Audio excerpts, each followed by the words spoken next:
స్త్రీలు అందాలు. ఆధునిక యుగంలో వైజ్ఞానిక పరిజ్ఞానం ఎంతగా అభివృద్ధి చెందినదో, ఫ్యాషన్లు కూడా రోజువారీ జీవితంలో ప్రతిరోజు అవసరమైన వస్తువులుగా ప్రాచుర్యం పొందినవి. పశ్చిమ దేశాలలో స్త్రీల ఫ్యాషన్కు పారిస్ జన్మస్థానమైతే, పురుషుల ఫ్యాషన్లకు లండన్ పుట్టినిల్లుగా చెప్పవచ్చు.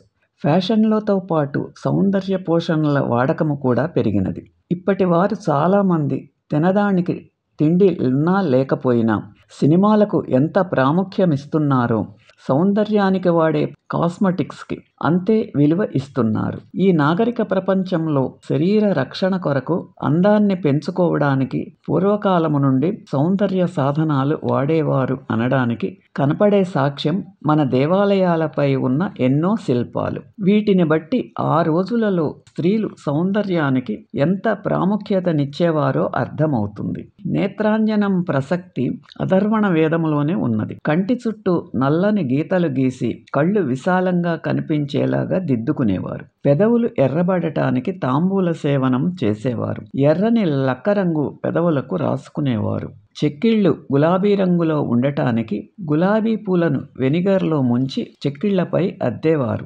వాత్స్యాయనుడు కూడా 64 కళలలో సౌందర్యాన్ని పెంపొందించుకోవటము కూడా ఒక కళ ఏనని వ్రాశాడు. విధానాలు, పద్ధతులు ఏమైనా ఆ రోజులలో కూడా రోజువారీ జీవితంలో సౌందర్య రక్షణ, సౌందర్య ఆరాధన ప్రముఖమైనదిగా గుర్తించబడినదని అర్థమవుతున్నది. ఆధునిక నాగరిక ప్రపంచంలో చక్కగా ముస్తాబు చేసుకొని చుట్టూ ఉన్న వారికి మనస్సుకు ఆనందం కలిగించే విధముగా, సంతోషముగా, శుభ్రంగా కనిపించాలనేది ఒక విధానముగా మారిందనే చెప్పవచ్చు. ఈ వీడియో మీకు నచ్చితే లైక్ చేసి, షేర్ చేసి, సబ్స్క్రైబ్ చేయండి.